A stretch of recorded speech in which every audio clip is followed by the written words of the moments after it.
Turning 70. It's a major milestone, isn't it? You've worked hard, you've raised your family, and now you finally feel like you can just sit back. But here is the hard truth that no one tells you. Some of those comfortable habits you've picked up, they are actually stealing your future. They are quietly taking away your energy and your independence. In the medical world, we see it every day. Small choices that seem harmless at 50 can become a total red alert at 70.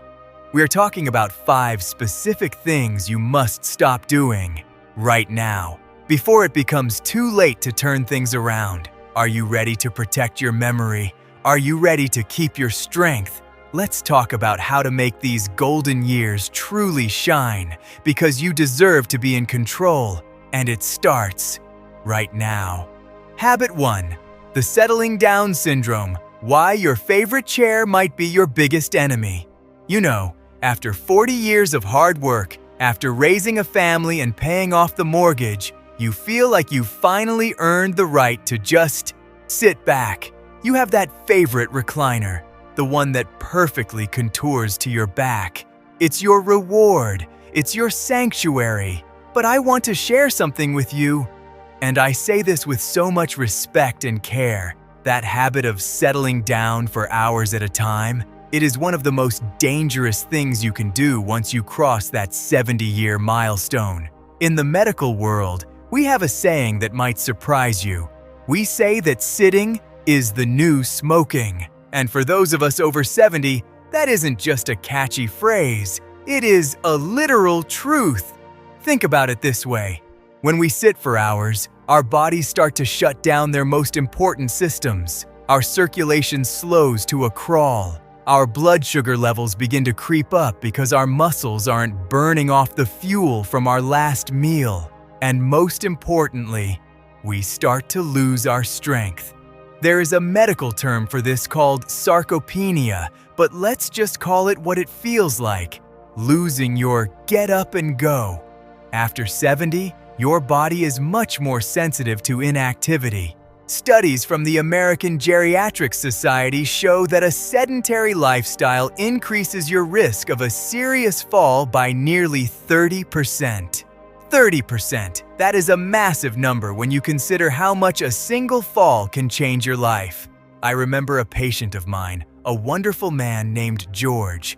George loved his morning paper and his afternoon news programs. He would sit for 4, 5, sometimes 6 hours a day. He told me, "Doc, I'm just resting my bones." But the truth was, his bones were actually losing their density. His muscles were thinning out. One afternoon, George stood up to answer the door, felt a sudden wave of dizziness, and lost his balance. That is what we call the frailty trap. Once your muscle mass drops below a certain level, your balance becomes precarious. It becomes shaky. A single trip over a rug can lead to a hip fracture. In the United States, the medical bills for a hip injury can easily soar past $40,000 or $50,000. But the real cost isn't the money. The real cost is the loss of your independence, the loss of your ability to drive, to garden, or to walk through the grocery store without help. But here is the good news. Truly great news. It is never, ever too late to reverse this. You don't need to join a gym. You don't need to run a marathon. You just need to move. Start with the 30-minute rule. It's very simple. Set a timer on your kitchen stove or your phone. Every 30 minutes, when that bell rings, you stand up. That's it. Just stand up. Stretch your arms toward the ceiling. Take a slow walk to the window and back. Do this for just 2 minutes. Those 2 minutes tell your brain and your heart that you are still in the game. You can also try what I call stealth exercise. It's exercise that doesn't feel like work. When you are brushing your teeth in the morning, try to stand on one leg for a few seconds, then switch. This tiny act trains your brain to maintain balance. Or try the chair stand challenge. Before you sit down for dinner, stand up and sit back down 5 times in a row without using your arms for support. It's simple. It's effective. It builds power in your legs that will keep you steady on your feet. And finally, look outside your front door. Most towns in America have walking groups at the local mall or senior centers with programs like Silver Sneakers. These are wonderful places. You get to move your body while sharing a laugh with people who understand exactly what you're going through. Every step you take today is a gift to your future self. It's an investment in your freedom. When you keep moving, you're making sure you still have the strength to lift your grandkids. You are making sure you can still walk through the park on a beautiful spring morning. So, please, don't let that recliner trap you. Stand up, walk a little. Your body will thank you for it, and your future will look so much brighter. Habit 2. Social withdrawal and the quiet house. Why staying connected is your best medicine. Have you noticed how quiet the house gets after the kids are grown and the work years are finally behind you? At first, that silence feels like a reward. It feels like peace. You can read your book in your favorite chair. You can have your coffee in total stillness. It feels like you finally earned some me time. But I want to talk to you about a very subtle trap. I call it the quiet house habit. It's that tendency we have, especially after turning 70, to slowly, quietly withdraw from the world. Maybe it's because driving at night feels harder. Maybe it's because our old friends have moved away. Or maybe sometimes it just feels like too much effort to get dressed and go out. But here's the truth, and it's a truth we must face with honesty. Choosing to stay in and avoiding social interaction can be just as harmful to your health as a physical illness. You see, we are human beings. We are wired, deeply, biologically wired, for connection. Our brains actually crave the spark of a conversation. When we pull away from the world, our health begins to pay the price. The National Academies of Science recently released a report that truly opened my eyes. They found that social isolation in seniors is associated with a nearly 50% increased risk of cognitive decline. 50%. That is a staggering number. Think about your brain for a moment. Think of it like a muscle. Conversation, laughter, even a friendly debate about the morning news. These are the workouts that keep that muscle strong. Doctors call this your cognitive reserve. I like to call it your mental backup tank. When you engage with others, you are filling that tank. When you stop engaging, the tank starts to run dry. And it's not just your mind. Isolation affects your physical body too. When we feel lonely for a long time, our body goes into a stress mode. It's like an internal alarm that never turns off. This raises your blood pressure. It puts a strain on your heart. It even weakens your immune system, making it harder for you to recover from a simple cold. Loneliness triggers a chemical called cortisol. Too much cortisol is like a slow-moving cloud that fogs up the area of your brain responsible for memory. So, staying social isn't just about having fun. It is about protecting your heart and protecting your memories. So, how do we break this habit of the quiet house? How do we open the doors again? First, let's embrace the technology we have right in our pockets. I know. Sometimes these gadgets feel like more trouble than they're worth, but tools like FaceTime or Zoom are wonderful. Seeing the face of a friend, seeing the smile of a grandchild while you talk, it does so much more for your brain than a simple text message. Make it a habit. Call one person every day just to see their face. Second, think about the incredible wisdom you have gathered over 70 years. You have a lifetime of skills. Local schools, libraries, and nonprofits are looking for people just like you. Volunteering isn't just about helping others. It's about helping yourself. It gives you a reason to put on your shoes, get out of the house, and feel a sense of purpose again. And finally, don't be afraid to talk to the younger generation. Chat with your neighbor's teenager. talk to the young person working at the grocery store. These small interactions keep your vocabulary sharp. They keep your perspective fresh. They remind you that the world is still a big, bright, and busy place. Staying social is the ultimate cross-training for your brain. It keeps your mind quick. It keeps your spirit resilient. So, please, pick up the phone today. Reach out to an old friend. Invite a neighbor over for tea. Break the silence of the quiet house. Your mind, your heart, and your future self will be so much better for it. Stay connected because you are a vital part of this world. Habit 3. The convenience diet. Why the frozen aisle is a costly trap. Let's be honest with each other for a moment.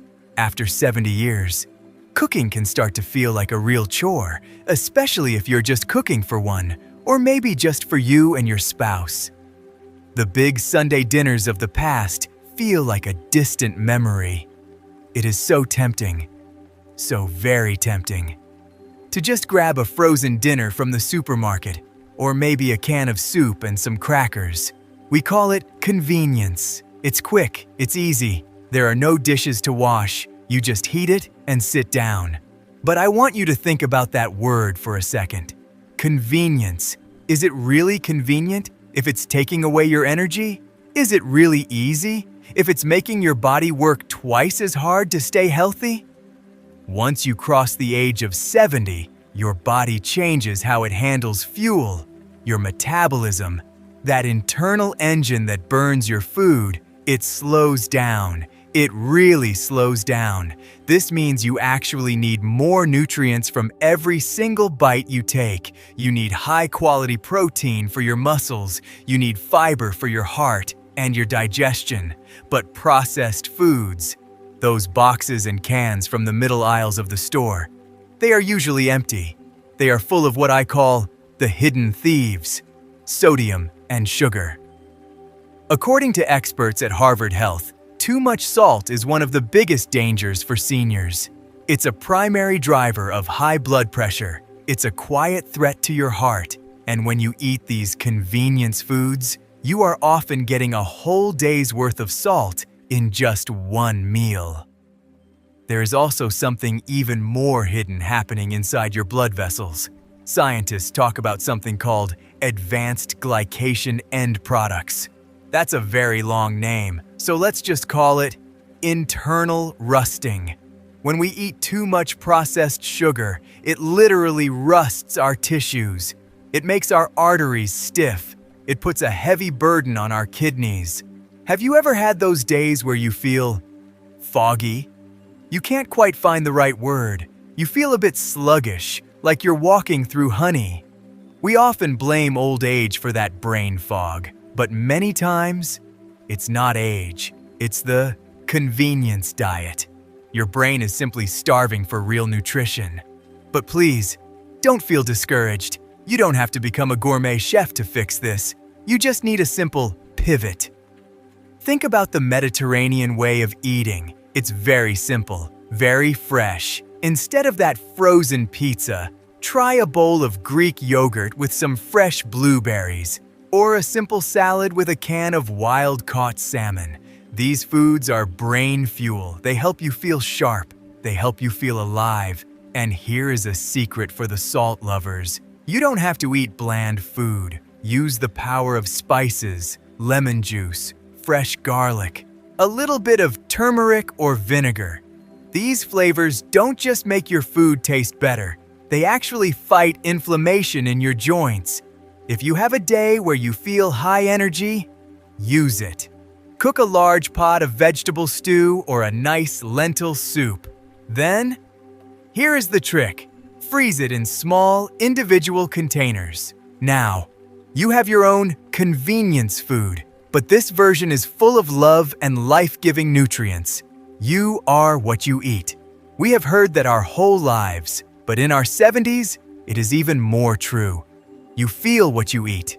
When you switch to whole, real foods, the change can be almost immediate. Your energy levels start to climb. Your mind feels clearer. Your get up and go comes back. So, The next time you're walking down that frozen food aisle, keep walking.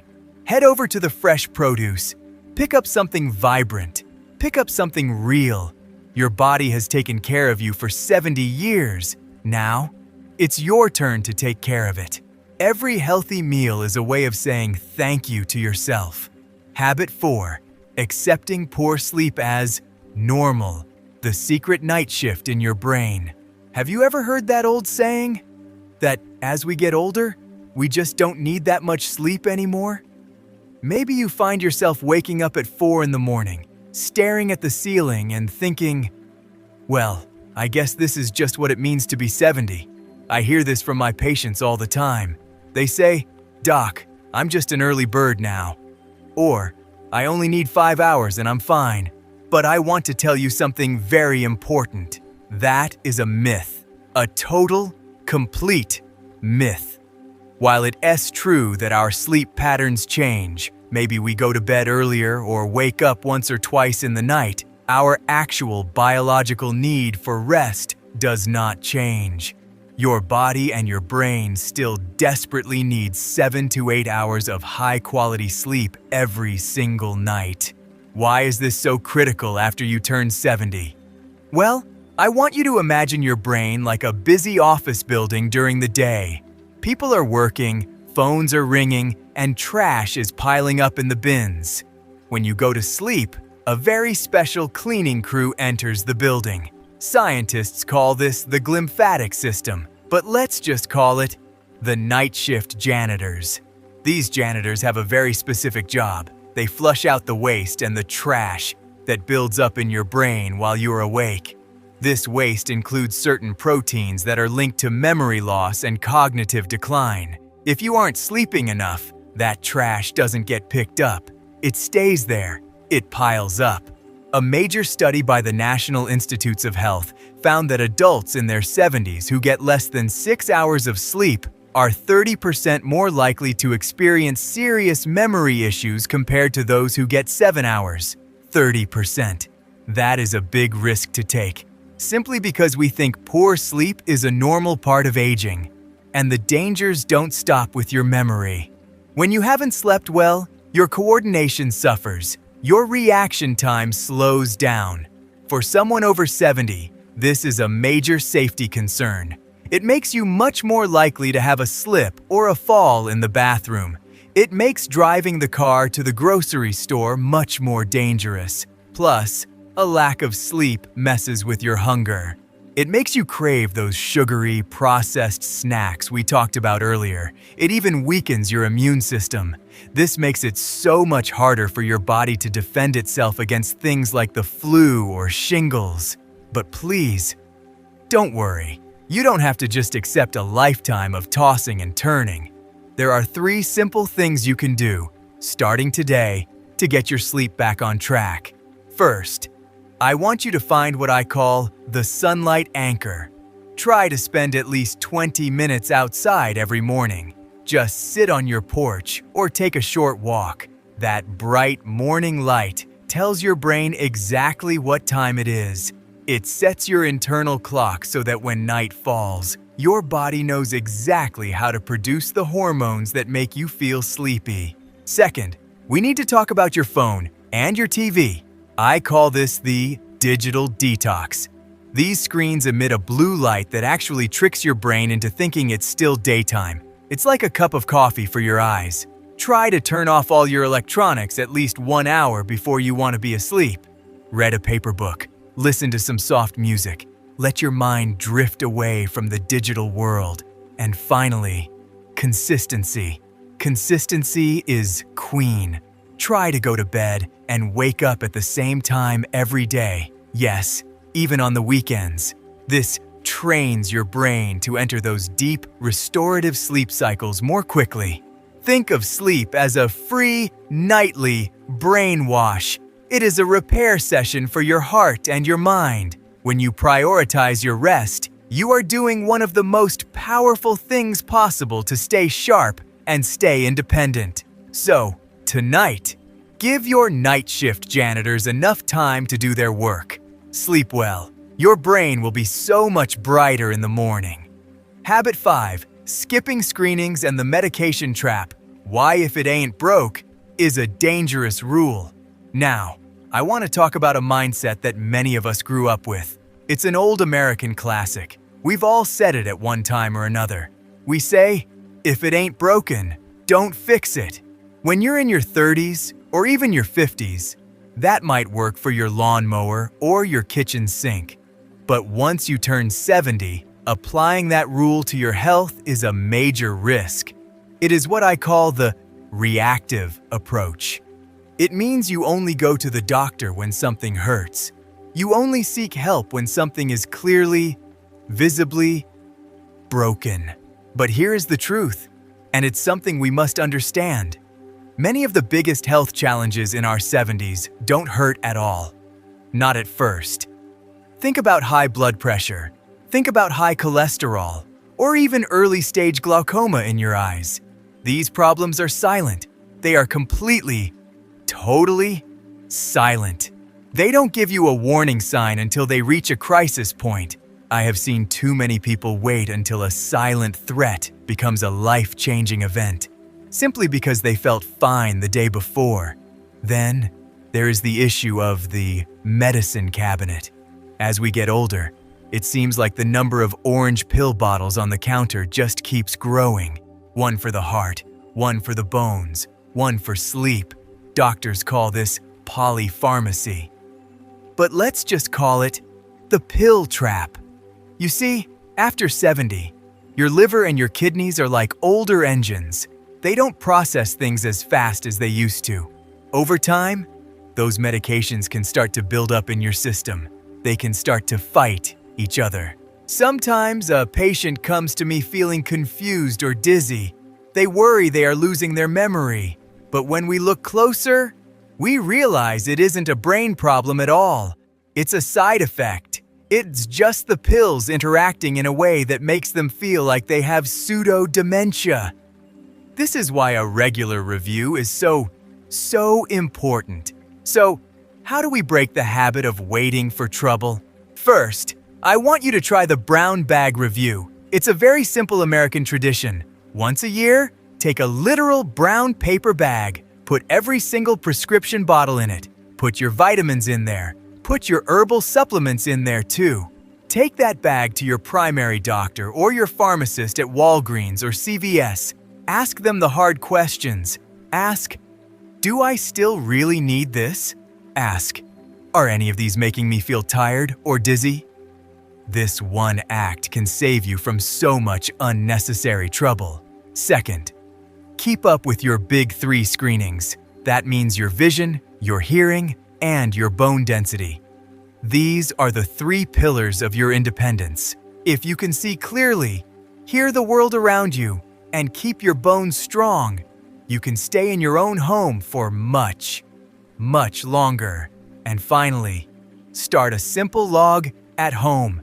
Check your blood pressure now and then. Write it down in a notebook. When you show that list to your doctor, it gives them a map. It helps them catch a small spike before it becomes a major emergency.